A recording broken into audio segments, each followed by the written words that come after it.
and welcome to Recall the Midwife. We are a fan podcast where we watch an episode and talk about it. Today, we are watching Series 9, Episode 7. I'm Alex. I'm Becky. I'm Jen. A quick reminder that this week's episode deals with domestic violence, disability, and substance abuse. So if those topics are ones you would prefer to skip this time, we understand and hope you join us for the next one. In this week's episode, the maternity home takes delivery of the new incubator. Dr. McNulty is supporting Dr. Turner at the surgery, but he's hiding an addiction to pethidine, which he's come to rely on following a shoulder injury.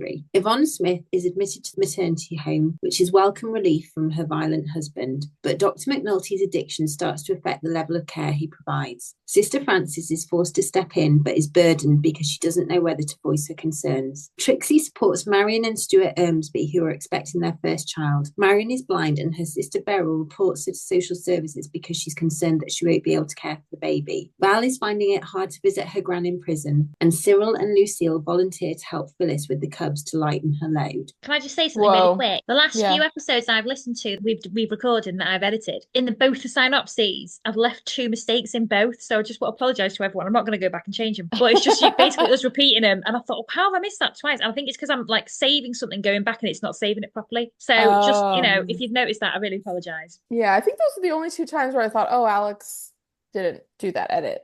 Yeah, did you notice throughout them the episode? I did notice them. Yeah, and I thought, what? How has that happened? Like, I was genuinely annoyed because normally I'm very fastidious. You are. Yeah. Honestly, you make us sound too good, really. Then people get a false impression of what our But she noticed them and didn't flag it with you. So that's the mark of a true friend. I was just like, you know what? Well done. Yeah, a lot of stuff is happening in life. I was annoyed at myself.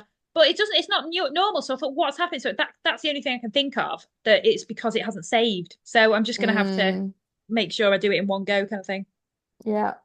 Yeah. Anyway, that's by the by. Let's get on to the episode, everyone. Or we should just get better with our talking abilities. That's not going to happen. I was going to say, if only we could. Episodes, ladies.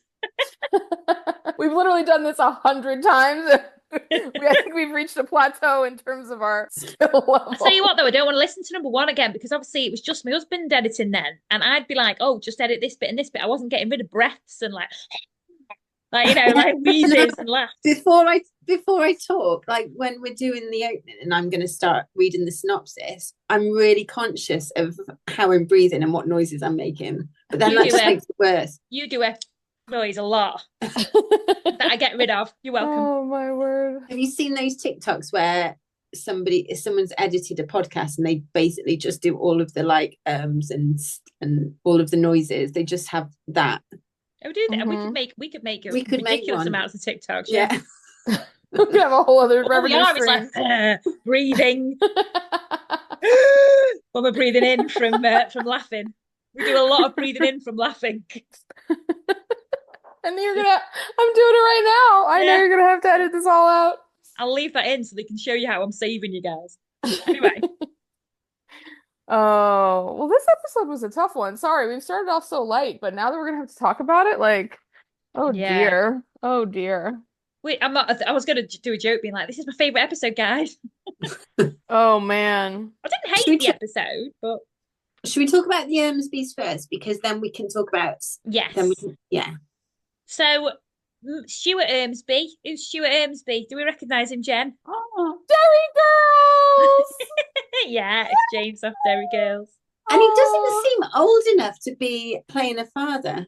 That's because he plays a 15-year-old in Derry Girls. I love him so much. I know. And these are one of those couples that are like, you can tell they are married and immediately, like, they're like 20 years old. They literally got married like a year ago or 9 months ago, whatever. They had started to have a baby. They're so young. I mean, he looks so young. And like, it was kind of, it's funny because like, I know our listeners by now have listened to our 100 and 101 episodes. And I love him so much. And I thought he was such a sweet dad and he did a really, really good job. But Baby Rosemary. Yeah, Baby Rosemary. But every time, like, the first few times it was cute, but then when he started, like, giving her, like, little kisses where he would go, it started to give me the ick. After a while, I was just like, oh, don't do that anymore. Can I just say, guys, this is a podcast. Jen just did the motion. And I just realised we have to explain that you did a motion of him kissing. Well, I was hoping that my moment, that my sound effect would register. No, but all your breaths do. Explain that to me. Do you know what I mean? He just gave her like all these like little kisses, and it just was like the first couple of times, like when he dropped her off at the clinic and everything, I was like, okay, that's cute. They're saying goodbye and da da da. But then he was just like doing it a lot. And I think he was doing it to seem like very loving and sincere and cute and like all of that. But after a while, I just was like, please don't. Like, you don't. So basically, no. what she's saying is she's never going to watch Derry Girls again. She's never going I to watch Big loved Boys. I It's just 'cause- rewatched Derry Girls in the last couple of months. I love it. I Yeah, love that love show. it, I love love it. that show. And I love Michael. Like, wait a minute. Is his character's name Michael or James? James. Stuart. Oh, No, in Derry Girls is James. sorry. In Derry Girls. No, I love him in Derry Girls. I think he's so funny and like so cute. And I never got that feeling about him in Derry Girls. But also, I didn't like the fact that they combed his hair so much in this episode. Like, his hair was a little bit too flat. Also, it was the roll necks with cardigans and. Yeah. But I tell you Yeah. why he had to give her lots of little kisses, Jen, because she's blind. He can't wink at her. Becky That's loves it. actually really, really spot on. Yeah. Yeah. Like, he has to be more affectionate because he More can't. tactile, yeah, because she Yeah, 'cause can't she see won't- glances She and won't see all that kind of like just loving looks and stuff. him doing like the Gunzak. Oh, okay. You know what? I take back everything I said. I feel bad. I take back everything I said. He's Well, I don't, perfect and I because love him. Marion Ermsby irked me. She irked me as well. So let's set the scene. So she comes to clinic. Yeah. She's not been happy with how she's been treated at her previous practice. And she asks Sheila whether their doctor is sympathetic. So we already know that she's got her back up. Well, and Yeah. talk about loving looks, because Sheila turns to look at Dr. Turner and he's like smiling and like talking really like wonderfully to somebody. And she's like, I should think so. You know, and I just was like, I know, I was sick in my mouth. I was like, Sheila, calm down. And she says from the start, Marion, that she doesn't want to be treated differently. Yeah. But And- then insists on being treated differently. But Yeah. I mean, I'm not in her position, so I'm going to be really judgmental during this episode. I'm just going to put that Okay, out it's as a trigger warning. We all just have, yeah, be honest, be honest. And yeah, she doesn't want to be treated differently, and that's perfectly valid. But she will need to have some workarounds. Well, it's the way that Trixie, who is a very experienced midwife and says she's so experienced, it's like your condition makes this a little bit more complicated.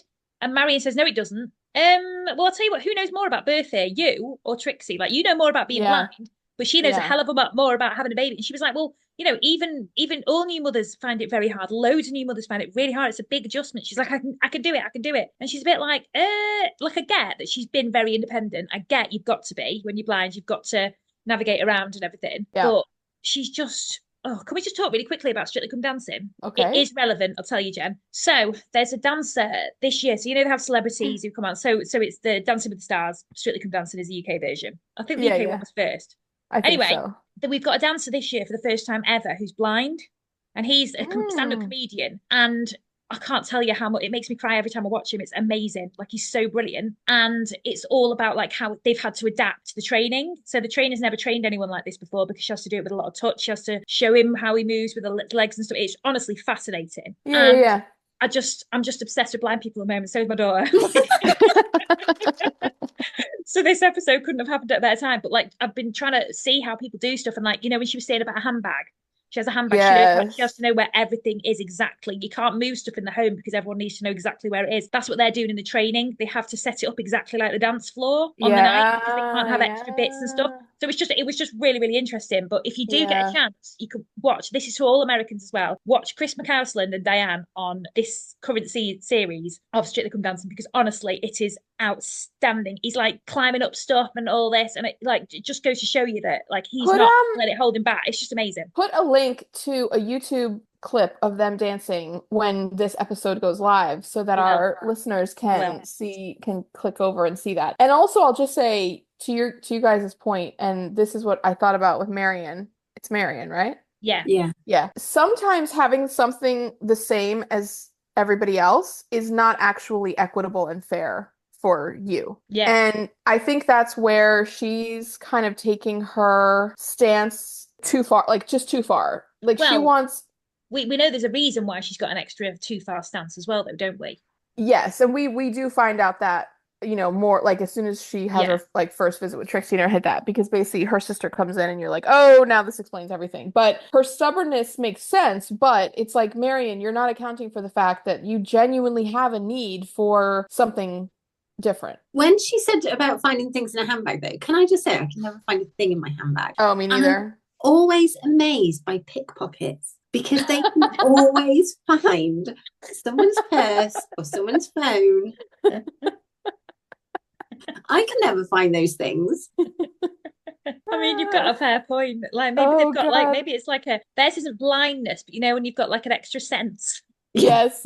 Yes. Maybe the hand's magnetic for things that are expensive. You know what? I have a quick pickpocket story. So I lived in New York for a long time, as I've said many times on the podcast. And when I first got there, it was like early aughts. Okay, so like 2005 when I moved to New York, and I was in my early mid-20s, and We used to go and visit you loads. Yeah, and I was a young hip gal in the city as much as I ever possibly could be. And I had not, I don't know when I bought it, but I had it when I was in New York. I got it shortly thereafter or something like that. And it was a big purple handbag. And it had a look of leather, but it was not leather. And it was really like, it was just a sack. I mean, it was just massive. And I'm sure it's why I have so many back problems now and everything like that. But anyways, so I was on the train one day coming home from work, and this was definitely within the first year that I lived there. And I got on the train and I was right at I like had kind of shoved myself in. So what I felt like I was like right at the doors where it like, closes. And I think there was somebody behind me, but I didn't really register or whatever. Well, I was standing there and I felt some tugging, and I was like, huh. And I just thought that I had gotten caught on something or somebody. And so I pulled my bag like really sharply forward, and then I held it basically in front of me for the rest of the train ride home. And I got home and I put the bag like on my countertop, and I was like, oh my gosh. And so I always at that moment I had been carrying my bag on my right shoulder. And when I put the bag down, there was a cut, or there was a slice in my purse at the back, like the back side of where it would have been on my body. And I looked and I was like, oh my gosh. And like, I was so naive. Okay, girls. But the bag had a lining. It was that kind of like silky, Tipo lining that they put in these things. And it was like very minimally sliced. Like it almost looked like it was kind of jagged, And I was like, oh my gosh. And my first instinct was that I had done something, that I had like scraped it against something and had sliced it. Well, I go into work the next day and I was really bummed because I really Did anything go missing?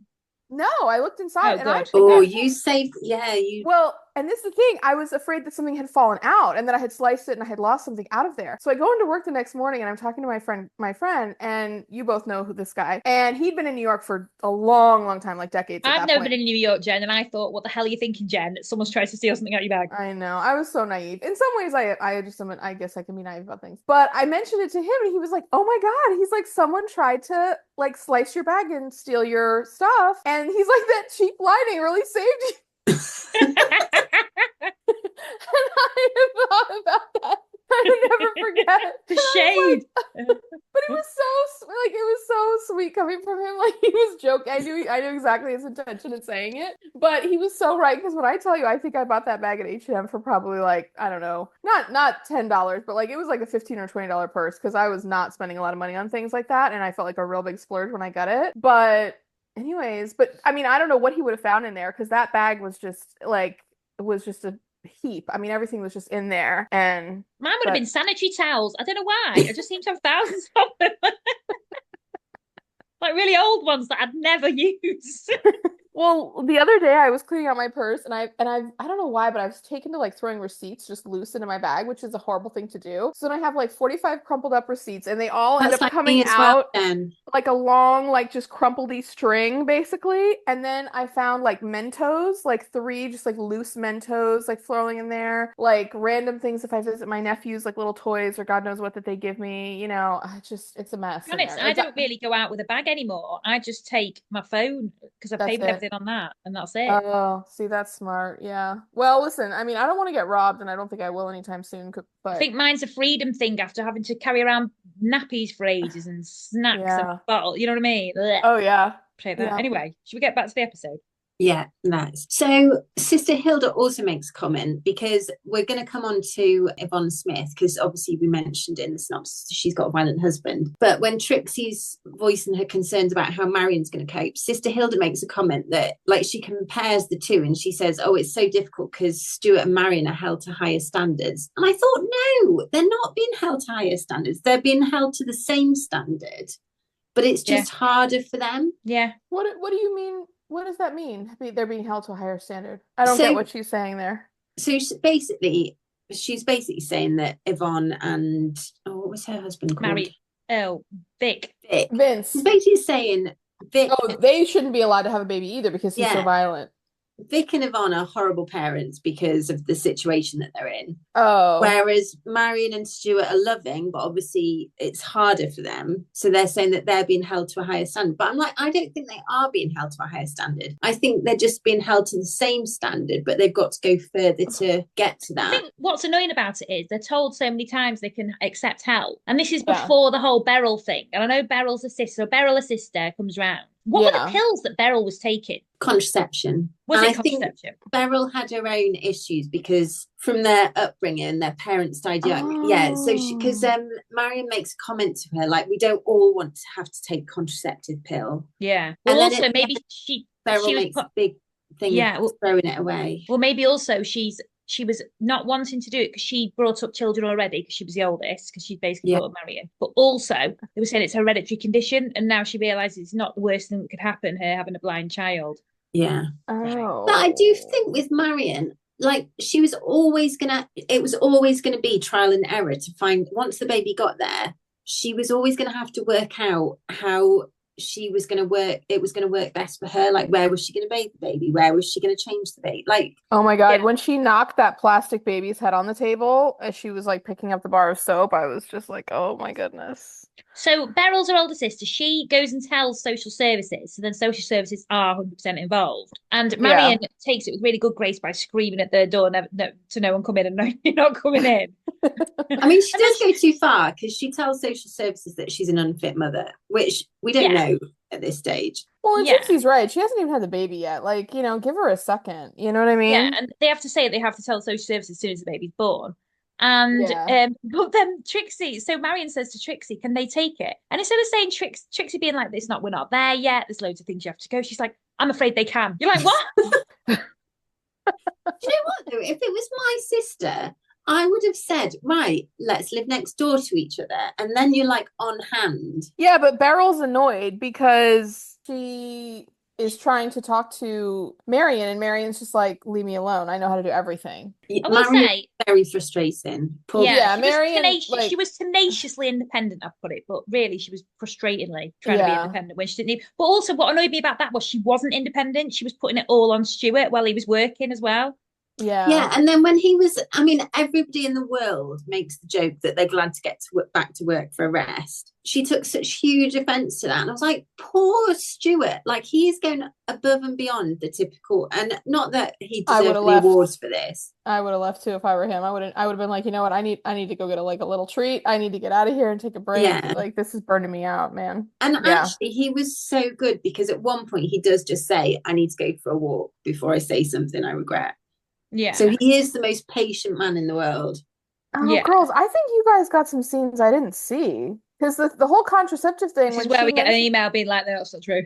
I know. And I'm going to be like, well, okay. Jen was just on TikTok at that point. No, I really made a point. I didn't even take any notes this week. I just was like, because I was watching it like right at the end of before anyways, my point is that like, I just, when she made the line about the contraceptive, I thought she meant that Beryl wanted her and all the people like her to take it, meaning blind people. And then when she had the pill box at the end of the show and she threw it in the garbage, I was like, wait a minute, what is this? And I was watching the end of the show with my mom, and she was like, oh my God, what are those? Is she like drugging her? And I was like, no, I don't think she's drugging her at this point in the episode. But I was like, what? I was like, I think they're contraceptive. I wondered if Beryl was going to try to get Marion to take them, and then she had a second thought and was like, no, I guess I won't. But there was a scene where Beryl, there was a scene where Beryl took it. Okay, I just missed that, and it might have been in the episode, and I just missed it. So apologies if that was. So anyway, Marion does have a little girl, little Rosemary. And she was just, Dr. Turner had to tell social services, and he was like, oh, crowing about how awful it was, but at the same time, that's just day to day for him. Do you know what I mean? Like, it's not as he must do that all the time in Poplar. Oh no, it's hard to call. Like, it feels. What really annoyed me was when Beryl came around. I was like, I didn't mean for this to happen. I was only thinking of her. Well, what do you mean? What do you think happens when you call social services saying someone's not going to be a fit mother? What do you think they're going to do? I thought Beryl called, not Dr. Turner. No, Beryl did call originally, But then Dr. Turner was obliged to notify them once she gave birth to the baby. Yeah, once the baby was born. Oh, what episode did I watch, you guys? I didn't think Dr. Turner was involved in it at all. No, He he was. just He had breezed to around think. He this just. episode. Yeah, it was just that one. He just breezed around. Yeah, that was just that one bit. So Oh, then okay, there was a okay. montage where Trixie was showing Marion how to do everything with like 60s music, but it wasn't just Marion, it was also Stuart. So they're there with 60s music showing how to do stuff. Yeah. And Also, why had nobody thought from the start that nappy pins probably weren't going to be the best idea? I don't know. Like on the run up, the 9 months on the run up to having this baby, has nobody gone to see Violet and just see if there's anything else that she could use? To be fair But though, it's kind of also, one of them things, isn't it? Like if you've not had to think about it before, I know Marion should have thought about it, but like you know what I mean? Like for Trixie and that, they've never had in their whole life experience, all they've known is pins. So why would you think of something? Do you know what I mean? No, but Marion should have thought about that. She's been and bought the nappies. Yeah. Well, she was still refusing help after the baby was born. So then she burns her hand and smashes the glass and has bare feet. Like, what are you doing wearing bare feet first, Marion, you moron? oh my And God, if you're not wearing slippers in your own home to like be comfy, I don't know what you're doing. I don't wear slippers, but I'm not blind, so Yeah, but Wait, you're not in bare feet. you don't walk around in bare yeah, feet in your house. you do all What? the time, all the time. Just bare feet? Yeah. I mean, in the summer, fine, but not. I am never in bare feet in my home. Well, Ever. I Oh am. my gosh. I feel like, wow. Verrucas everywhere along with. I mean, baby Rosemary was the cutest baby. That scene Oh. where she was asleep on her, Oh, was proper cute. She was Yeah, she is so cute. flippin' cute, yeah. When Marion stood on that shard of glass, though, Ugh. oh my God. Oh, I know. oh, oh, It was a bit of an episode for that, wasn't it? Because there was a scene with Dr. McNulty where I nearly fainted. But yeah. oh, But then, yikes. so Stuart's had a bit enough now. He's a bit like, come on, this is absolutely insanity. So he's like, we need some help, Marion. There's no shame in taking help. Let's get the help. And she's And like, no, she there's must tons of have shame in it. even before social services were involved, she must have known that she was going to need that extra help at the start. Well, she'd No. already been told she was entitled. So I'm a bit like, why are you not taking what you're entitled to? Oh, the scene where Trixie's there and she says the baby needs changing. Like, let me just take the baby and change the baby. And she's holding on to it and the baby's crying. Oh my God, I've never been so frustrated. You probably It was have, crazy. but at the telly. It was well annoying. But anyway, then she basically takes her scolding herself and putting a massive shard of glass at her foot to finally be like, oh, actually, yeah, go on then. After even everyone's just been telling her. So then she does accept help and they go. So Trixie arranges for her and Beryl, who says she'll help her now after putting social services on them, and Stuart all go and see this mum. Her name's Peggy. She was so lovely and she had 3 kids, a baby, a little toddler, and then this little boy. And this little boy, her little boy, I made it sound like it was just a little boy walking around. And it was so lovely. Like she had to see how a blind woman copes with a blind woman cope, and she had like some bells and stuff on the baby. I love the bells on the toddler. The bells was so cute, and she had like 3 or 4 kids. Yeah, and she had 3, and she was saying about she's the one who said about the poppers on the nappy and that kind of stuff. Yeah. I was thinking when she was like, oh, you can tell when a nappy's dirty. I thought, yeah, but you can't tell when it goes up all the back up to the hair and stuff, can you? Do you know what I mean? Oh. Yeah, and with those nappies, that was probably happening quite a lot. Yeah. Well, the thing that I didn't get, and maybe again I missed it, but like the thing about Marion that kind of frustrated me at the end was I don't feel like she finally agreed to it, but she never really had what I felt like was a deep enough sense of like, okay, I'm finally getting it. Like, I really agree with this. Like, yes, this is the best thing. Like, I felt like she kind of was like, okay, I get it. You know what I mean? But I don't feel like she ever kind of acknowledged like everything that everybody was trying to really say and impart to her in as thoughtful of a way as I guess I wished she was. Like, she got there, but it felt like it was kind of like, I don't know. It was hard. It was hard. I didn't dislike her, but I just felt I didn't warm to her, I'm not gonna lie. she wasn't my I think because I love him so much in Derry Girls. Yeah. I don't know. I think I just was like, oh, be nicer to James, please. He's had a horrible time with his cousin. Well, Well, and he genuinely was such a sweet dad. Like, and this was something we didn't even talk about, but like he was in the room with her, like holding her while Yeah. she was giving birth and everything. Like he was truly like a modern dad in every way. Like he took paternity leave at his office or wherever he worked at to like be home Well, with her and her he just saved baby. his holiday up, but yeah. Yeah, but I mean, I think he worked for Transport for London was my vibe. Yeah. oh He was yeah, a bus driver. yeah, Oh, okay. yeah. They did specifically say, like, he's a bus Did driver. Yeah. They did say he was a bus driver? Yeah. Oh, okay. But yeah, I don't know. I just thought I mean, I really I respected her like insistence on being on being independent. But even like with the dynamic with her sister, it's like the sister was like, I did so much for you growing up. Like I know that you have limitations. Like I'm not trying to take anything away from you. I'm just trying to make sure that you're safe. I'm genuinely concerned. Now did her sister go about it the wrong way? I do think so. Absolutely. Like I think she handled it very badly, like super badly. And she had a lot of crow to eat, honestly, which I think she did. But at the same time, like not Beryl, Marion didn't even kind of like give her sister any credit. I can still see her being pissed off at her sister, though. Do you know what I mean? Like, if you called social services on me, I don't think I'd be too nice to you. Oh, no, no, no. I would be mad, but again, I just that was where I wish there was a kind of a different type of a scene kind of towards the end where they had maybe like a different kind of reconciliation and then maybe some acknowledgement of like, like it was really hard after mom died and like even though I never kind of like I've always wanted to be so independent, like I guess I never realized like how much she truly did for me. Especially that Yeah. since now she has her own baby and she's realizing like how much hard work it is, like how selfless you have to be, like how much you have to put like what you want behind what the best interest of the child is, which is really what I feel like the push and pull for her was because like her whole, like she was like, oh, I want to be able to do everything myself. And it's like, well, but it's not about you being Yeah, but independent. also It's she like, didn't do it herself. She was just relying on her husband to do loads of it. Yeah. yeah, yeah. And That's what Trixie, frustrated me about it. It's like and you're Trixie, saying you because want to do it yourself, but you're not doing it yourself. well, and then she says, well, Nurse Franklin can come. And it's like, well, yeah, but I Not can't come forever. forever. Yeah, exactly. Exactly. I will say, I really did like the actress that they chose for it, though. Because I mean, she, it seems like they hire people who genuinely have, Yeah. the disabilities that they cast for on the show. Yeah. And I like that they put somebody who is And in she that was so role. London, wasn't she? Yes, yes. Although what made me laugh is like the belly that she had when they did when Trixie held that like weird like reverse like funnel thing to her belly. It really looked fake. It looked like so plastic this week. I don't think they powdered it enough or something. It just was too shiny. It made me laugh. But yeah. Should we talk about Dr. McNulty? Yeah. Yeah. Godspeed to Marion and Stuart. Stuart. And Yeah. baby Rosemary. And baby Rosemary. I bet you they're gonna have a really nice life, honestly. I hope so. Yeah. I Errol hope they might move become next door, Bex.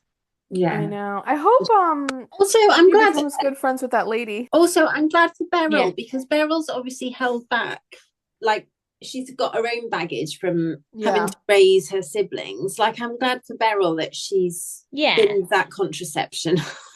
Yeah, I feel like Beryl needs to kind of like live her own life now in a Well, way, Beryl even though might have she's her own kids though, and then she's, won't be able See? to help Marion as much. Yeah. Yeah. Good luck to them all. And then we've had Dr. McNulty just skulking around up to no good constantly. Oh, There's just an air of it was so sinister. He looks shady as hell in this episode so Oh many my gosh. times. he So really many times. did. He really Yeah. did.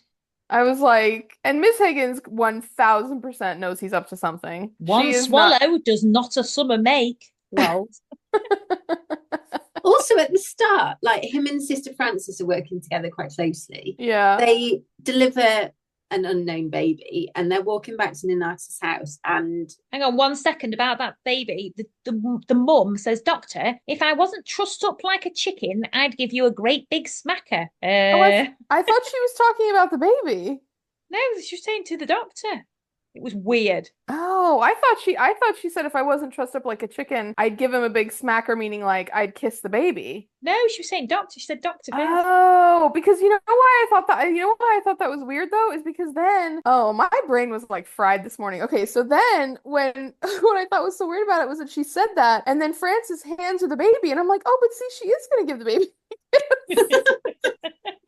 And I just left it there.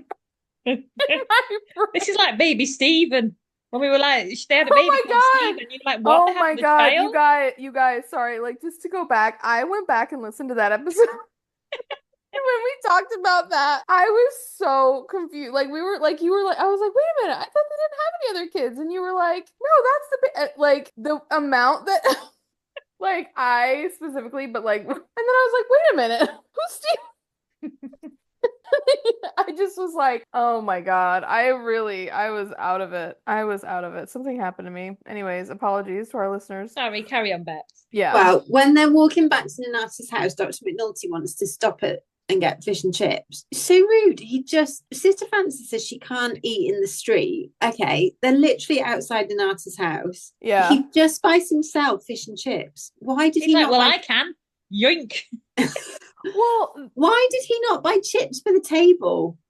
I know. It was weird. Also, I was like, it kind of gave me, like, when he said that to her about wanting to get them, I was like, there were just, now that I know what happens, I don't think it now as I'm watching the show again this morning. But when I watched this, and I remember thinking this the first time I watched it, I thought that they were going for like she has a crush on him thing. Me too. That he was like Me asking too. her out to dinner, but casual, like with the chips. Although I didn't think that was dinner thing. I didn't think that. But I did think with the like glances between them and stuff, and she was like giving approving, like well done to him and stuff. I did think they were doing a crush storyline. Yeah, I thought it was going to go the romance direction. Absolutely, yes. Val did take a chip. Just saying. I don't know if you've listened to episode 101, or episode 102. I can't remember which one it was, episode 100 or 101. But all I'm saying is Val took a chip from Dr. McNulty. Is that a Well, and so did Sister Monica Jones. So hey now, there we go. Yeah. Yep. So anyway, so he had fish and chips and didn't share them with anybody. But Val took one. Val took one. Sister Monica Jones took one. Yeah. But it was just rude, I thought. It was rude. Yeah. Although, to be fair, if I really wanted fish and chips and someone was like, oh, I can't eat on the street, I'd be like, oh, it's terrible. I'm going to get some fish and chips. But girls, here's the thing. Why can't she? I think, I don't know. The Lord is watching. I just was like, that is such a weird rule. She's like, I can't eat anywhere but Nana's house. I was like, excuse me? Why not? Like, that doesn't make any sense to me. If I'm honest, Jen, I thought you'd be the one who'd know more. I mean, I think she was exaggerating when she said she can't eat anywhere except the dining room at Nana's house. I can understand her saying that she can't be seen eating fish and chips because that's a bit extravagant. I mean, they are extravagant though. Fish and chips are extravagant? Well, Jen. In Poplar, if a nun was walking down the street eating fish and chips. I thought the whole point was that fish and chips were like the most casual British food in the whole world. Fish and chips are so expensive now. Like how much? How much for fish and chips? I couldn't tell you. They're so expensive. We can't have them.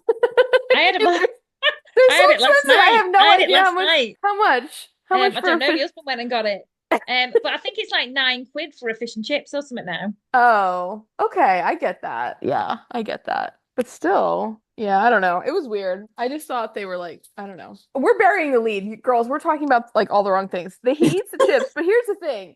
He'd already given her pethidine when she had menstrual cramps. That's like intense. Yes. And then he's taking it more. And I thought he was going to get her hooked because what I will say is like he was going to pull her into the life of drugs. Yeah, but I did as well. I will say though about Dr. McNulty giving Sister Frances pethidine for her cramps. This is like the one and only time she's ever had really bad menstrual cramps. We'll never see it again. It's never. She's like crying on the floor in pain, and he's like, I can help. And then we never see it again, yeah. Also, by the way, nobody ever has period pain on this show. Or like is ever like, oh, I'm tired, I don't want to go out. You know what I mean? They never talk about it. It's because it's the 50s and 60s. They have to just go out and do it. Yeah, but all we ever say to each other is, oh my God, I just started my period. Or, oh my God, I can't wait for my period to start. It's a third of our conversation. It really is. I text you load to being like, just come on. And then all of us are like, we're on in a week. I just finished. I just started. I'm just like, literally, we're all comparing notes all the time. Like the way that we talk about it, you would think it was like a chronic disease. Breaking news to our listeners. I actually finished today. So, whoa. I had mine like last week. No, not this past week, the week before that. And I'll tell you what, it was real thorn on my side. Yeah, absolutely. I was so mad. I was like, what? Do you know what gets me about periods? There's loads of times when I'm like, oh, why am I feeling like the world I'm overwhelmed by everything's just awful and everything's terrible. Oh, it's that same thing that's been happening for however long. I know. Every month. That's how I know I'm going to start my period, because I just start to feel insane and I'm so Oh yeah. snappish and just stressed by everything. And then I look at my period app and it's like, your period will start in 4 days. And I'm like, oh, thank goodness there's a I reason know, but for it. why can't our brains just be like, oh, hang on, you did that last month? Like, we've just Well, never realized. and like I never get surprised by it in the way of like anything like bad happens, like a mess or whatever like that. But I'm always just like today of like today, like I'm always like, oh, I really don't need this right now. Like that's my whole thing. And the thing is, like, I kind of have a weird, not weird, I don't know if it's weird or not, but I have like a thing of like I feel anxious about starting like any like menopause or anything like that. But at the same time, like I don't. I thought you were going to say you're anxious to start a new hobby where you wear white trousers. No, Do you want to take Okay. up fencing or but cricket? yeah, like I'm Or taking just up sitting on polo. white sofas. Yeah, I'm just gonna take up polo, like, and that's gonna be a problem for me. But I just am like, but the thought of like keeping on Umpiring. having it, I'm like, oh, I don't know. Like, I don't want to lose it, but I don't want to have it either. And I don't know what to do with I that do feeling. want to lose it. I can't wait. Really? Oh, You want to go through yeah. menopause? Yeah. Well, I don't know, but I don't want a period. That'd be amazing. Not have to worry about that. Well, that's the thing. I don't want a period, but I don't want to go through menopause. Like, I know it'll all be fine, but like, Yeah, I I don't think don't it's the know. easy. I don't think it's just like flicking a switch. I've just heard Oh, so let's hope it much. is for me. Well, and I you know mean, what? you Actually, deserve a break, Alex. I would love if some of our listeners would like weigh in, like what did they think about it if they've gone through it? Because honestly, like I have a lot of like concerns about how I'm gonna feel so different after because like your hormones change so much and like just a lot of stuff is different after you've gone through it, Do you and know I'm what just won't like, change, Jen? what? My love Us. of Call the Midwife? Well, us, your friendships, I Oh, was going to us. say, Oh, but yeah, yes, yes, yes. Well, mine that's was more very schmaltzy, true. but yeah, you love Call the Midwife Yeah. as well. And Well, Call and the look, Midwife I will always be there. and actually, as for as much as I complain about my periods, like I know the second I start having any kind of perimenopause symptoms, I'm gonna absolutely complain about them to the two of you. So just like I'm grateful that we're here for each other through these seasons of life and I like can't Um, wait till we're all having hot flushes. together. Speaking of breaks, I am obviously going to have my surgery in like, I think it's like, oh, how many days? Ten like days today. 10 10 days days. today. Yeah, yeah. And I did a big sit down with my husband today about going through everything that needs to be done when I'm not here, Oh, like where she needs to be, what needs to be done, and just trying to get it sorted. Because also, I don't want to be one of these wives who are like, he won't go without me. And then basically, so he fails and then she doesn't get to classes. So I don't want that. I want it all to go as smoothly as possible. right. Yeah. So how did it So go? really Was he well. like, He's got stuff written down, everything on the I was going to list. say, has he got it written down? Yeah, he's made notes, very, very thorough notes. yeah. Do you feel like he's gonna have enough time from work and everything? Because he works really hard. I know he does a lot of like jobs and Yeah, I stuff. think we're gonna get it sorted. My dad's gonna help. It'll be fine. It'll be fine. I Okay. just want to. My whole thing Good. is just to not change Bob's routine. I just want her to be sorted. Yeah. When my mum and dad have helped out with my niece and nephew sometimes, and I know they're not even my children, but because I have help out so much, like I know their routines so well. So when my mum and dad have had to step in, I'll do them like a long list of like they get home at this time, they'll have a snack, like so and so's going to this club, so and so's coming back at this time. And then bless them, I did this long list of everything that was going to happen, and they literally ticked everything off as it happened. Oh, I think he's gonna be a ticker offer. that's so sweet, honestly. That's so sweet. Anyway, sorry. Back to Dr. McNulty. So Dr. McNulty was kind of having he had a bit of heat from Miss Higgins, which understandable because he had his old sports injury he kept talking about, his shoulder injury. But then she defended him. He did, but so then he had also had heat from a horrible old man who was like, "I'm not having any doctor," and she was like, "Well, he's got loads of certificates. He's got 5 years in medical school. He's got his degree certificates on the wall, blah blah blah." And I do have to say that Dr. McNulty did handle that old man like a pro. Yeah, he Really did. good. But in Really the good. next breath, he took way too long with that person, and then Yvonne Smith was waiting, being like, "Oi, he's put too long with him. You need to see me." She was a handful, wasn't she? Yvonne Yeah, is the one who was it's a bad husband, right? yeah. Yeah, she was admitted Yeah, with a yeah. UTI, even though she probably didn't have a UTI.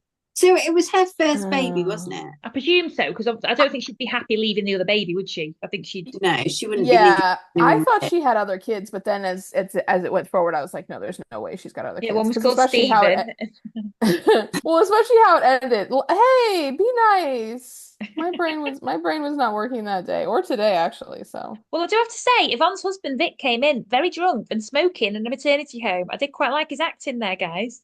Can I just say though, they made him look terrible. Like, I bet you that actor is actually probably pretty good looking in real life, but Yeah. the way that they made him look so bad, he wore the same outfit both times, which I was like, okay. But then they made him Yeah, look but he would so have the same thing on. He's just taking it off, putting it back on. yeah, but he like looked like so red and like sweaty and like he just looks so like the skeeziest guy you would meet. You'd be I like, mean, "Ugh." they did well, to be fair. But Yeah, then no, Dr. I'm just McNulty, saying, so we came in yeah. and Dr. McNulty was basically like, get out, blah, blah, blah, blah. And Miss Higgins was a badass too. She was like, tell him to fall asleep. Now I put on my I notes, love go when she Dr. called the McNulty, police. go Dr. McNulty. And then he apologized for losing his temper. And I was thinking, what did he do wrong? Well, also I'm like, wait, you did? Like that's Yeah. losing your temper? Like I was like, sir, Yeah, but Dr. okay. McNulty is questioning everything. Like he's in a Yeah. heightened state of, you know, when you feel like you're being really suspicious When you and take you're loads of trying to heroin. hide what you're doing. So then I think you make it more obvious that you're doing something weird. Yeah. Yeah, So I could see that. I just think I think he's really hyper vigilant at the moment. So other people have seen him. So Miss Higgins has seen him and Dr. Turner have seen him with some pills or whatever. And he's like, oh, I've got an old shoulder injury from university. I'm like, you were in university about 3 weeks ago, mate. Like the way he talks about it, like an old, like from the way old back. Yeah, And like from the 40s or whatever. yeah, so then Mrs. Smith goes into labour and Dr. McNulty comes in, and I'm not being funny, he's off his head. Like he's just looking like it.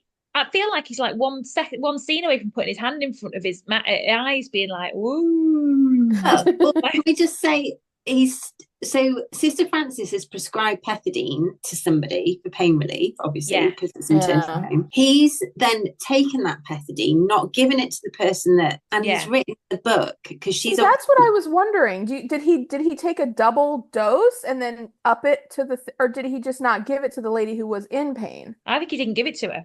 I I think thought, he didn't. I think he didn't give it to her, and I think he took it himself, and he took one spare because he but takes then that at the end of the episode. but then the woman just was like in pain and just never said anything about not getting it. Yeah, because Sister Francis comes out, doesn't Yeah, she? And she speaks to her and she says, "Oh, are you still in pain?" And then that woman just like bumbles through it. She's like, "Oh no, I am I'm still all in pain. right. I'll just manage." Yeah. Oh, But oh, he writes that's in a different terrible. coloured pen, plus 50 milligrams. I was like, you should have And written in if the you see same. that, Miss Higgins will see that. Yeah, Yeah, but then he took it in liquid form, so he injected himself. I yes. didn't see him inject himself, but anyways. He does at the end of the episode. We don't know if he did at that point. Also, by the way, guys, like the way that he gets caught with an open bottle so many times and like never has a way to do it more discreetly than that. Like The I'm just pill like, bottle. yeah. When he's taking the pill bottle when he's sitting in his Yeah, that's office. what I was saying. Miss Higgins and Dr. Turner have both seen him with this pill, and I'm They like, see what? him, but I'm like, you're not even hiding it good. Like he's not even trying at all. Like it's not like he's getting caught and it's like, oh, they just see him. It's like, sir, you have this massive bottle. I don't know. I was like, Well, then it goes to the birth where he's literally like off his head. yeah. And basically, Sister Francis goes out to go and get something or sort something. And this, I can't really talk about this. Yvonne's He screaming, like, gives why her did he cut me? he gives her an episiotomy, doesn't he? Yeah, but with Oh, no reason, Bit no. completely unnecessarily. Yeah, I could hardly watch. And Sister Francis was so angry. I could see her. She was just like, what? And she was really Well, angry. And she was like giving him like daggers the whole time and kind of took over. well, but I'm going also, to what did that say, remind you guys of, though? I Remember? don't know. Remember when he tried to do that to the Yeah, other lady, the Yeah. lady who had her husband who sold all the toasters and hair dryers? And yeah, Val was like, "Whoa, whoa, whoa, whoa, whoa! What do you think you're doing?" And he was like, "Well, yeah. I'm just gonna like cut her vag wide open." And she was But like, that's the "Stop!" thing. Oh God, don't. Yeah, I nearly fainted. Sister Francis wasn't there to stop him. Sister Francis went out of the room, so he just did it. right, But right. then, so Sister Francis was really angry. I'm a bit annoyed at Sister Francis for not saying anything already, but we'll come back to that. Well, Yeah. Sister Francis was absolutely bossing it. Yeah, she was. Well, she shoved him right out of the way, and she was like, "Okay, get away from here. I'm Yeah, not but gonna I let don't you understand touch why don't something she again." didn't say something after that? That's what annoyed me. Like, go and tell Dr. Turner then. Yeah, but she But says, I'm going to go and call for Dr. Turner. But yeah, then, so she goes and calls for Dr. Turner. But then when Dr. Turner comes in once she's given birth, Dr. Turner just seems clueless. He's just Yeah, Well, because the thing is, Dr. breezing McNulty kind around of the like episode. is like, it's all fine here, kind of thing. but the thing is, an episiotomy isn't like it's not like quote the wrong thing. Like you can do it. I mean, there is a reason why Yeah, people it's do them just that he did sometimes. it It's before just it he was did it even in the necessary. yeah. So it's like it's not. I think that might be where the tension is because Ugh. it's like she didn't. She was like, well, he really shouldn't have done it, but like, is it technically like he did something like so bad, you know? And I feel like she was kind of because even her and Yvonne were saying like, oh, you know, like I want to say something, but at the same time, like, do I? And they both Well, were kind of torn about it. Yvonne Smith then speaks to Dr. McNulty, and Dr. McNulty's trying to gaslight Yvonne Smith. He's like, oh, Oh, yeah. and Yeah. her speech was amazing. She's like, you and Yeah. Vic, you're just the same. You're all the same underneath, the same scared little boys. And his face, Oh, he his really did face. look. Yeah. He looked like he was devastated at that. And she had a little boy that she called Billy, and the dad came to meet him and basically fell into them, basically. But I'm sorry, when he said when he started laughing and he said, "Oh my God, Billy the kid," I was like, "You do have a point." I was like, "Okay." Oh, but it was.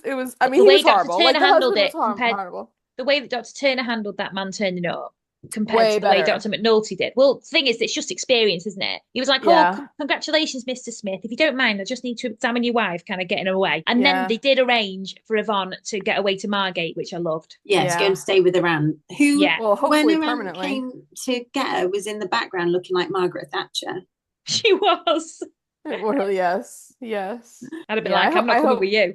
I hope Yvonne never goes back to I'd go back to Vic rather than Margaret Thatcher, but that's just another thing. So Dr. this one's going to McNulty. be ongoing, isn't it? Yeah. But then Dr. McNulty goes to Dr. Turner and he's like, listen, he's like, oh, and then here's my other reason why. Okay, hopefully this is like a lucid thought. So this is the other reason why I think he gave the episiotomy was because he was on his way out when Sister Frances was like, oh, she's in like labor and she's 3 whatever dilated. Fingers. Yeah.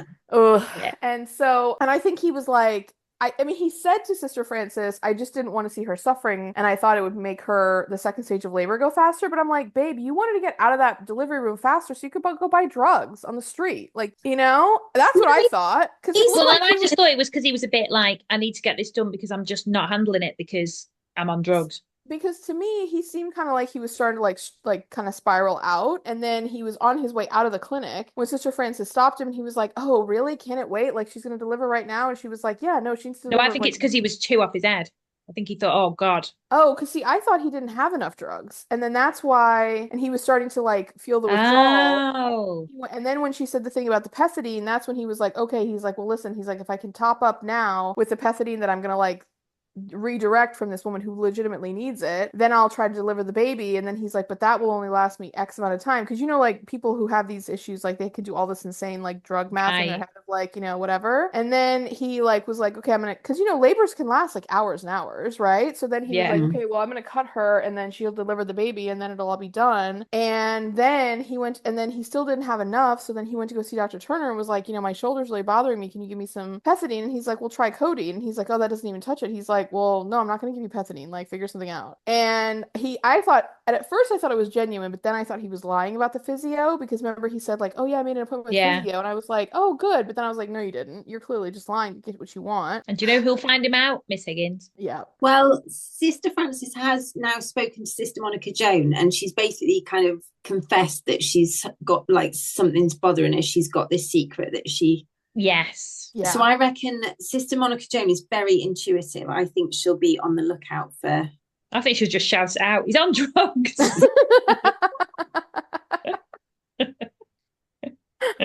He's an addict. She's gonna say something at the dinner table. Yeah. He's an addict. In front of everyone.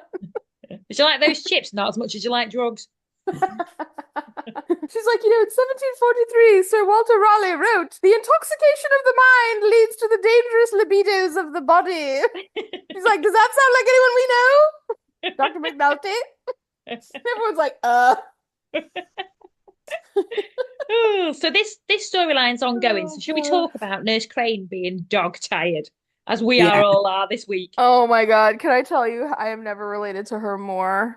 when she just looks so like, ugh, like I've in the never related mirror. more because I'm on the PTA and this is my last year now. I've never been more overjoyed. I've got someone now who's shadowing me for this year, and then they're Yeah. overtaking my role. That I've got a Cyril and a Lucille, and I'm really pleased. But like this on Monday, I went to a village meeting about the gala this year as like a PTA representative because we do a village gala and the schools all contribute and stuff. And I thought, what am I? It's like I'm in the Vicar of Dibley or something. What am I doing with my life? Like it's my Monday night. I'm knackered. I've got loads of stuff to do. I work full time, and I'm at this flaming meeting that no one else bothers turning up at. That's why you're the head of the PTA, because they know that you're gonna go. I'm And technically this not the is head. and this is why Cyril is a better person than Lucille, because He's way better.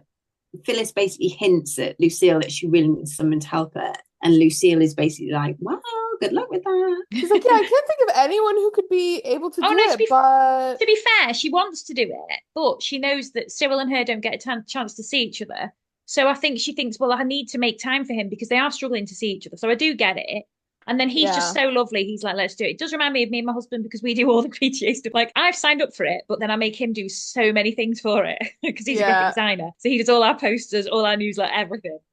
Oh my God. But Bless him. He does it very well. oh, I'm sure he does. But you know what the thing was though, is that like, and I don't mean this to be like hard on Lucille, but like they're standing outside Anana's house and and Cyril is there and Lucille is like, oh, why are you here? And he's like, just because I wanted to see you, like just being like such a cutie pie. And then Nurse Crane walks past and he's like, well, it's not like her to not stop and say hi. And Lucille is like, well, yeah, because she wants some help with the Cubs. And I said no. And he's like, why did you say no? And she's like, well, because we never see each other. And he's like, well, then why don't we do it together? And I don't have to Just tell you love him. girls. I just love him so much. I mean, to me, that is the most, oh, I just can't even imagine. Like to have, like when someone says like that, like the way that he just was like, let's just like, he's like, then, Well, I'm like Nurse at a loss for Crane words. was so chuffed, and She rightly was so. absolutely over the moon when she found out. And the other thing that I really loved about the scene with the Cubs, there's two Cub things I really liked. There was one where they were talking about ideas for Cubs, and Fred was like, well, since you asked me, and they hadn't. And he was like, boys love to build things that move. And it was a genuinely really good idea. And Which obviously, honestly, they Cyril's an truly engineer. do. They Yeah, truly do. it was Yes. genuinely good. But the other scene that I really loved was right at the start when the Cubs were wheeling in the incubator. Yeah. Yeah. And they were all like, it was the most ridiculous thing. But then it was so unprofessional the way Violet and Sheila were just like talking over each other and Fred shouting out jokes. I thought, what's going on? And the way they were like, oh, the whole community we want to thank, but especially May and Angela. I thought, what? Why are you making this about your own kids? I know. Yeah, know. I was like, that I just really judged Sheila for that. Same. Well, and the way that she like said, like talked about like their donations from the piggy banks being like the reason why like they actually finally got the incubator, I was like, Sheila, come on. Also, BT Dubs, did you guys notice that Vi was wearing the hot water bottle hat again? Yes. You couldn't see it from the back, but it was definitely the same one. Loved it. Oh, and then also the thing that like Vi didn't hurt anybody, but when Sheila was trying to hand her the scissors to cut the ribbon, and she was like, "No, I always have my something like ceremonial shears or whatever." And then she like pulls out these huge scissors and is like brandishing them, and she's like swinging them around. I'm like, Violet, you're gonna like. She didn't hit anybody, but it just felt so dangerous the way she was like waving these like super sharp shears around. No, I love pinking shears. When I was little, my grandma used to have them, and I used to just cut everything I could with these really heavy pinking shears. I loved them. My mum's got fabric scissors and pinking shears, and they are the best scissors, but obviously everything I use them on, I'm basically ruining them for her. Yeah, well, I was just a tiny so I don't know hard this is the 80s, do you know what I mean? I was like 3 playing with like massive metal pinking shears. Speaking of grandmas, that was a seamless intro. Val and her gran, and she's all upset and worried about it. I really loved Lucille and Val's friendship in this as well, by the way. The way that when Val Val could go asked her to have a cup of tea and yeah. Oh, and she made some cakes for her gran and she couldn't eat them basically, and she was like this, she could tell there was really something up with her. I just really liked the way that she knew she could go to Lucille. That was a really good friendship. Like I think the grandma has like we can with all our period talk. Oh, I know. Yeah, I think the grandma has either like throat cancer or stomach cancer. Like we know because it's coming up. Yeah. Oh, I forgot what she actually got diagnosed with. Is it stomach cancer? Isn't it esophagus? Oh, yeah. That's right. Just the way that she ate, and then she was like immediately like so sick. I was like, this isn't good. Although I like the way they could take a whole cake of tin, if I ever go a cake of tins, a tin of cakes into prison. If I ever go down, guys, I hope I can do that. Yeah, but I Even don't know if take it's free ones. relaxed now. You can probably still take food. I think you can take food. They have to like My check it, but I toxic think you can trait take it. from watching loads of Prisoner Cell Block H through the years, because I love Yeah. Prisoner Cell Block H. I've seen it loads. My toxic trait in this world is thinking if I went to prison, I'd be bossing it and be like, have a really lovely time. Oh, I'd really? try it Yeah, I'm myself. fine. I would be gone in the first 5 minutes. I wouldn't hack it at all. I wouldn't be able to make it. No I way. genuinely think I'd make a really good life for myself. That's my toxic No. trait. I wouldn't at all. But in my head, I'm like, oh, it'd be lovely. I'd have loads of friends. I'd do different courses. I think Time to yourself. Yeah, I think at the Yeah. beginning I'd be like, oh, this probably is like a little bit of a rest. But then immediately, I mean, that's not what it is. It's the opposite of that. It's like terror. No, the minute But I then- got there and they made me strip in front of people, I would not like it. I'd be like, Yeah. come on, guys, check this out.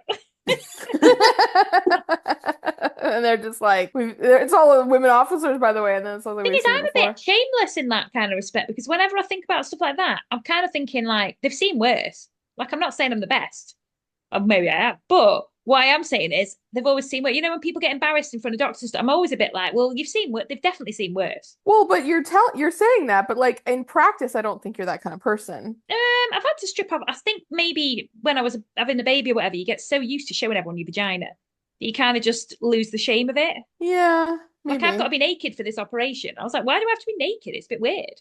And it's because of obviously infection. I didn't really think about that. But like, Oh, yeah. yeah. But I've got to like get a Well, they'll put like a gown on you. It's on not you. like you're laying on the table with nothing no, on. I They'll put, know, like- but you know what I mean? I've got to strip down naked and be walking around the hospital. That's why I've had to buy a what do They you call let it? you wear. Dressing gown. They not let you wear paper knickers.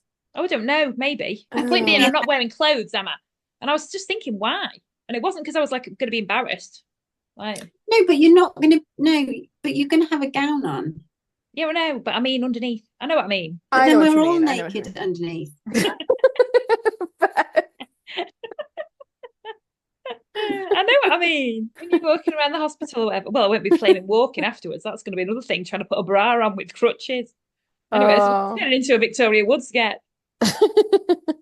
You can go braless for a few weeks, Alex. You're not going to leave the house. I'm not going braless. Don't like being braless.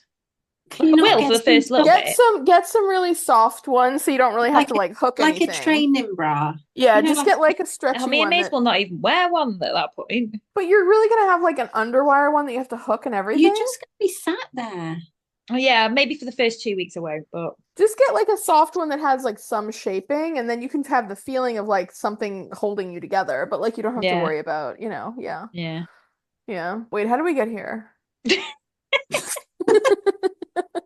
No idea. I thought I remembered. Has anyone but got then anything else to say about any of the episodes? No, Well, no. wait a minute, did we- Heroes and zeros? Oh, it's then? because of the incubator, isn't it? Yes. Yeah, the incubator. Okay. Yeah. Pink No, and I think shears. I think we covered it. I mean, yeah, I think we covered it. Sorry, Right, should I we do feel like heroes I've been and zeros really. then? Yes. Right. Jen, They do you were want to go So long. first? But we did those. You forgot we did them? Yeah. Yeah, we've done 2 episodes without. Yeah, so I'll go first. Okay, what do I want my... Okay, here's what I'm gonna say. I feel like this is gonna sound harsh, and I don't mean it this way, but I'm gonna give my 0 to Dr. McNulty. Yeah, it's got a bit. Because I'm sorry, like, sir, I like him, but at the same time, I'm just like, sir, no. I feel for him with the addiction because I don't think that no one means to go that way. But But you are a doctor in a position of responsibility, Well, and yeah, you I gaslit mean- a woman. yeah, it's like, I mean, he just did a lot wrong, and like, he just got to get the 0. And then my hero this week is gonna be Trixie, because she really like was there 100% of this way with Marion and Beryl and Stuart, Yeah, Amesby. Stuart, and that took a lot of like patience and care and kindness and compassion and also like real talk, and I just think she did a great job. She did. Yeah. Next. My 0 is going to be Vic. Nice. Oh, that's a good one. Yeah. That was mine. You've both taken mine, but I've got another one. It's all right. Sorry. But obvious, he's just a vile, abusive husband. Yeah. My hero is going to be Sister. Wait, what was yours just now? Mine was Trixie. Trixie. Mine's Sister Francis. Oh, good choice. because considering where she started, like she was just absolutely bossing it in this episode. Mm-hmm. Yep. My hero, no, I'll do my zero. My zero's Beryl, and she did Yes. turn it round, but don't just ring social services on your sister and tell them that they got to adopt your baby before you even know what's coming. Like, I get you're cautious, I get her whole background, and she turned it around and she was lovely in the end, but don't just ring social services. That's just not on. Yeah. And also, you're wasting social services time, really, because she was fine in the end, so shut up. Well, I don't think she was wasting her time ultimately, but yes, I agree that Then my hero is going to be a joint Lucille and Cyril for taking on the scouts. They really did. Miss Nurse Crane really need them, and they're doing a community thing, and it's great. But also, I really, really loved Lucille's support of Val in this episode as well. She was outstanding. It was good. Yes. Yeah. I really loved her. Now, I have got a message. So I've got a few messages. I've got loads that we keep getting. I need to basically do an episode on it, really. But we've had some messages, girls, about, hang on, let me find it. Someone sent us pictures of their gas cookers as well. I'll put them on. Oh, that's so cute. Oh my gosh, that's so cute. Sound of Music. Okay, we were talking about the Sound of Music and how we couldn't work out what side the dad was in the Sound of Music. Oh, right. And it's because he was Austrian. Oh. So we've had him saying that we had him as a Nazi, we had him as a Swiss. Yeah, so Serene Leeds Wrights, who does the amazing podcast Emotional Abuse is Real. Captain Von Trapp was in the Austrian Navy, probably fought in World War II, but he was staunchly anti-Nazi. So thank you very much for that, because we literally we've tainted him. That's really helpful context, actually. Yeah. Yeah. Also, loads of people were with Jenn on the Sister Julienne decision about the one that me and Bex were not, about paying for the tickets. We got absolutely raked over the coals, Bex, online. Really? Yeah, genuinely. They weren't. No, they weren't. But these people were like, yeah, we agree with Jenn. We agree with Jenn. We agree with Jenn. We agree with Jenn. We agree with Jenn. Like, no one was like, yeah, I feel so vindicated. Yeah, Jenn should feel seen. We're like there teaming up like Team Me, being like, how dare she take them to the cinema? And everyone was like, they more than deserve the cinema. And we were like, how dare she spend her hard-earned money on that? So, we were absolutely raked over the coal. So, listeners, I love you and thank you so much. I mean, it's the only time you're right, but actually, I will say this though. It was I give with one hand and take with another. Because someone said today. Someone's also said what is today, it like? Pride goeth before the fall. Yeah, basically. Okay, what's my roasting now then? So someone said today, Julie Coate loved my Warren joke as well. You know, the what you call a man with 50 rabbits. Oh yeah, Julie's one of our superstars. She really is. But no, someone put on here. Oh, right. So Tina, do you remember Tina who had back surgery? Yes. And we lost her because I think, well, she's back. And basically, she said, every time Jenn has chosen Sister Julienne as a hero the last 2 times, I find myself disagreeing out loud and telling my empty car all the reasons I think she was a zero. She says, usually I really like Sister Julienne, but her melancholy is affecting her work and she can't always be perfect. We all stumble. And for me, she stumbled a bit and that's okay. I act like these are real people. So do we. Do you know what I mean? We've done a podcast on it. Oh my God, we so do. Also, she says, did you see Miranda Hart's post? She got married. So yeah, in real life, Miranda Hart got married at 51. And that's chummy, right? Yes. Yeah. Oh, good for her. Who did she get married to? Well, we don't know. We do. They've identified him today, Beth. Oh, they've outed him Richard now. From Bristol. She announced it on the One Show, which is like an evening, what would you call it? Like a magazine light entertainment show. Yeah. So she announced that she'd got married. She got married when she was 51. She met him when she was 49. And then the Daily Mail just went on this massive hunt to try and identify him. Literally a manhunt. Anybody that she's been pictured with in the last, like, oh, she went on a bike ride with this guy. It must They've be identified him. His name's Richard. He's got 2 kids. They've identified the names of his kids. He's selling his bungalow in Bristol to go and live with her. Like, it's ridiculous, the detail that people have gone into. Was he's just a normal guy? Yeah, he's a surveyor. Oh, good for her. Yeah. How did they meet? Oh, did he? Wait. Oh, no, I'll tell you how they met, because she had a mold problem in her house and he came to have a look at it. Oh, I love it. You're kidding. Yeah. Oh my God, living the dream. I will say, I just was on, again, TikTok the other day, and I saw a clip from the Graham Norton show where she went on there because I guess she wrote a book not that long ago, maybe? Yeah, this is where it's all come from. It's come out in the book.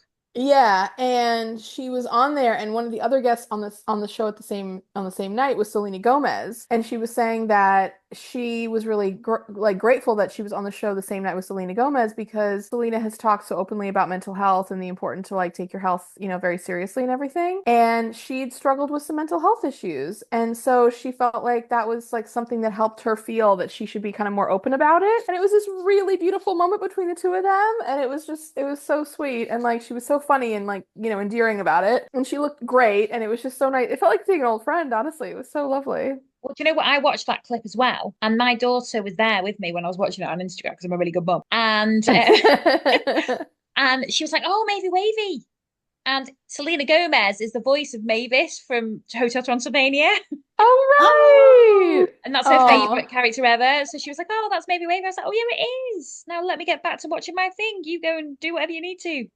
Well, I'm chuffed for Miranda Hart. Yeah, Good for her. Good for her. Yeah. I hope it is good for her. I do. Anyway, right, on that note, ladies and gents, shall we do series 9, episode 8 next week?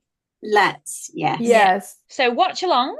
So if you want to watch series 9, episode 8, and then listen along with us, that would be fantastic. So you'll know what we're going on about, or you won't. Either way. So in the meantime, follow us. Actually, do follow us on our new Facebook page, which is Recall the Midwife podcast. They took us off saying we were impersonating Call the Midwife, which we never have, never will be. Ridiculous. Hate AI. And obviously Instagram. Leave us a nice, lovely review. Subscribe. We're on YouTube as well. Just do everything you can with Recall the Midwife. Send us some money. So yeah. So. What's that count up to on Facebook? It's only about 100 and something. Oh, we were on 3,700. It's really disappointing. So yeah, Oh, keep interacting with us, guys, on there because we are real, and it's really Alex quite loves annoying. it. Also, Alex has got lots of time on her hands soon. Oh god, yeah, can't wait. I'm going to be sleeping hopefully the first week. So yeah, you will. You take a nice rest. but yeah, lovely. We'll see you next week. Thank you so much for listening, and we'll see you next time. Bye. Bye.